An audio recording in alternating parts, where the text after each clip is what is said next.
Salut la team, donc c'est parti pour une nouvelle vidéo et on démarre avec un update de Urs Kalsinski qui a participé à un guest posing au Cheru Classic Mumbai et comme habituellement off-saison Urs est énorme mais toujours en super condition quelques semaines après Monsieur Olympia 2024 où il a terminé à la troisième place derrière Chris Bumstead et Mike Summerfield. On a constaté que Urs avait affiché un physique bien différent de Monsieur Olympia 2023 avec des améliorations majeures, ce qui pourrait potentiellement, s'il continue à progresser d'ici Monsieur Olympia 2025, lui donner une chance d'accéder au titre de Monsieur Olympia classique physique ou du moins d'en être très proche et je ne vois pas justement Urs switcher de catégorie comme certains le pensent. Et d'ailleurs, c'est la même chose chaque année, donc sauf que cette fois-ci, avec l'absence de Chris Bumstead, chaque top athlète va faire son maximum pour afficher son meilleur physique sur scène. Après, je ne dis pas que par la suite, Urs ne va pas switcher de catégorie, mais certainement pas cette saison. Donc pour finir avec Urs, voici quelques clichés assez récents où Urs est énorme en compagnie de Annie Rambo uniquement pour un feat. Donc une vidéo et non, comme je l'ai pu le lire à certains endroits, un partenariat sur du long terme, c'est uniquement pour le business.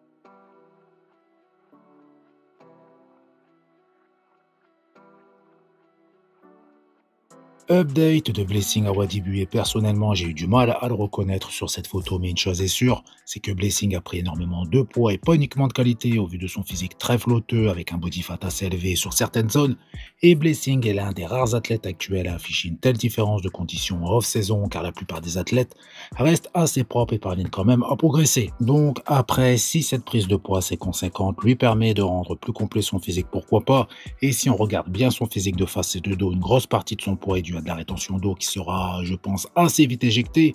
Une fois la préparation commencée, nous verrons justement si cette prise de poids a été bénéfique pour améliorer ses cuisses en sachant que Blessing a quelques problèmes de genoux, ce qui l'empêche toujours de se donner à fond à l'entraînement. Donc j'espère que Blessing parviendra à afficher un physique équilibré et après ces dernières photos, je ne vois pas une énorme évolution, ce qui se traduira par une grosse difficulté pour espérer se qualifier pour Monsieur Olympia 2025 si c'est son objectif principal pour cette saison. Update de Samson Dauda à 10 semaines de l'Arno Classic US et plus particulièrement le bas de son physique de face et on peut voir que Samson affiche des cuisses très complètes, très larges et très épaisses et elles sont encore meilleures actuellement, ce qui prouve que Samson continue de progresser, ce qui le rend encore plus complet.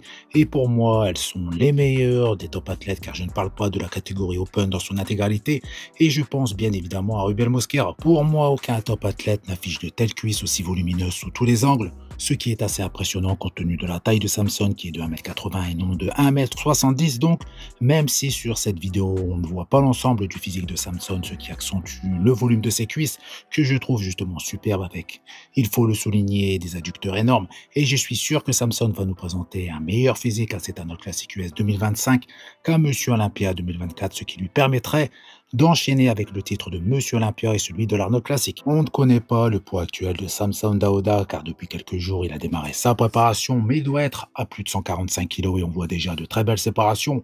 Un couturier assez visible et une vascularisation qui commence à apparaître malgré la qualité de la vidéo. Update de Mike Summerfield en compagnie de Jay Cutler, donc ancien grand champion de body, donc comme tous les participants à l'Arnold Classic US, Mike est à 10 semaines d'une potentielle première place vu justement son classement à Monsieur Olympia 2024 et il est même pour le moment le mieux placé pour entre guillemets remplacer Chris Bumstead même si Ramon Dino était hors de forme. Donc depuis sa deuxième place à Olympia, Mike est très suivi et très attendu même s'il était déjà mais pas autant et grâce à son physique très complet, sa très belle ligne et sa condition très poussée, il s'est fait justement immédiatement remarquer par les juges.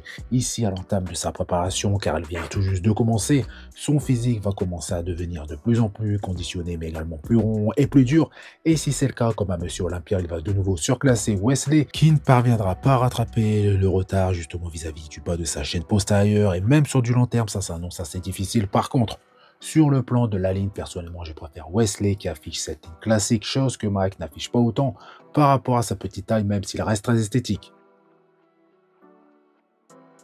On passe à Nick Walker qui a officiellement annoncé sa participation au Pittsburgh Pro où il sera opposé à Martin Sizwater, donc top 4 à Monsieur Olympia 2024, donc deux gros noms du bodybuilding international qui se disputeront très certainement la première place pour cette justement première édition, même si Good Vito sera également de la partie. Personnellement, je pense que Martin Sizwater a passé un cap depuis leur dernière rencontre lors du New York Pro. Nick Walker a pris justement le dessus sur Martin, car Nick faisait toujours partie des top athlètes après justement qu'on ait la suite le concernant. Donc bien évidemment, Martin va vouloir prendre sa revanche lors de ce Pittsburgh Pro et Nick va vouloir prouver qu'il fait toujours toujours partie des meilleurs de cette catégorie, ce qui est le cas, mais certainement pas dans le top 3 ni le top 5, du moins c'est mon avis, alors que Martin, lui, s'améliore de compétition en compétition avec un physique très complet.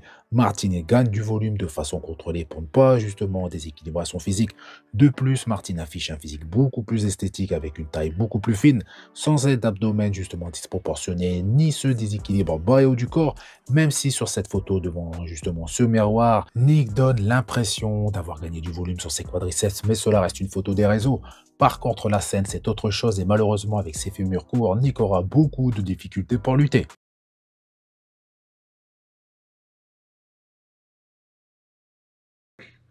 Oh yeah, obviously I plan on doing Pittsburgh. So The Berg, and then are we doing New York Pro if we win?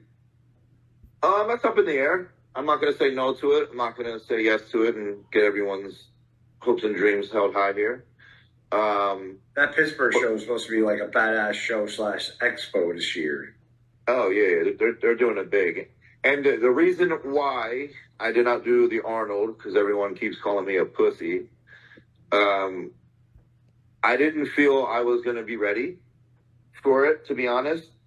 And I don't think, obviously, I honestly didn't think me, Kyle, or any of us knew my size was gonna come back as fast as it did. Yeah, crazy. And then some, because I feel like I'm bigger than what I have been. On passe à Derek Lunsford, aujourd'hui reconnu comme l'un des meilleurs body de la catégorie Open. Donc après avoir impressionné sur la scène de Monsieur Olympia avec son physique puissant et équilibré, il a officiellement annoncé son ambition: remporter l'Arnold Classic US, l'un des concours les plus prestigieux du body.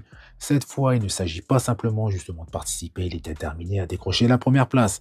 Avec l'aide de son nouvel entraîneur, donc Chris Cormier, légende du body et mentor réputé, leur collaboration vise à perfectionner chaque détail de son physique tout en optimisant sa présence scénique.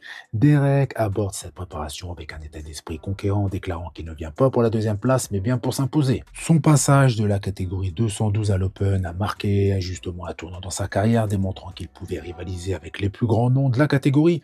L'Arnold Classic US 2025 est pour lui une opportunité de consolider son statut parmi les meilleurs qui pourrait le mener à un nouveau titre de Monsieur Olympia dans les années à venir. Donc ce défi ne fait qu'exciter davantage ses fans et la communauté du body. Tout le monde attend justement de voir jusqu'où Derek peut aller et s'il réussira à ajouter son nom sur la liste des champions devenant le prochain vainqueur de cet Arnold Classic.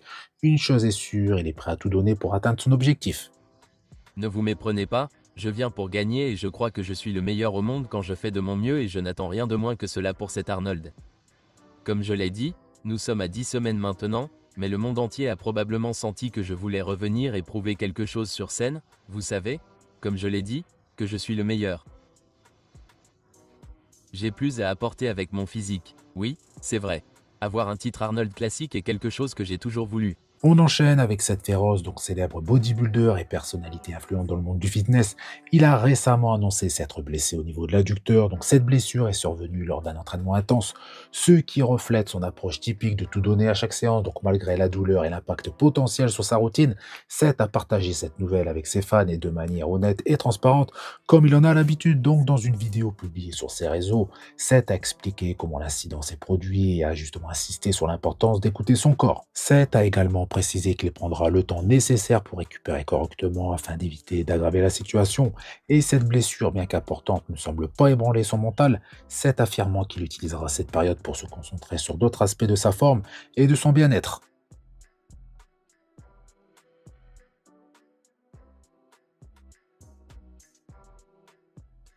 Et on finit avec une petite info concernant Jeff Said qui a annoncé récemment qu'il tire un trait sur la compétition.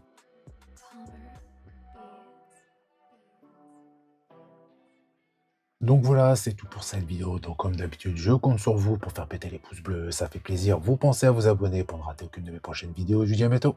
Salut!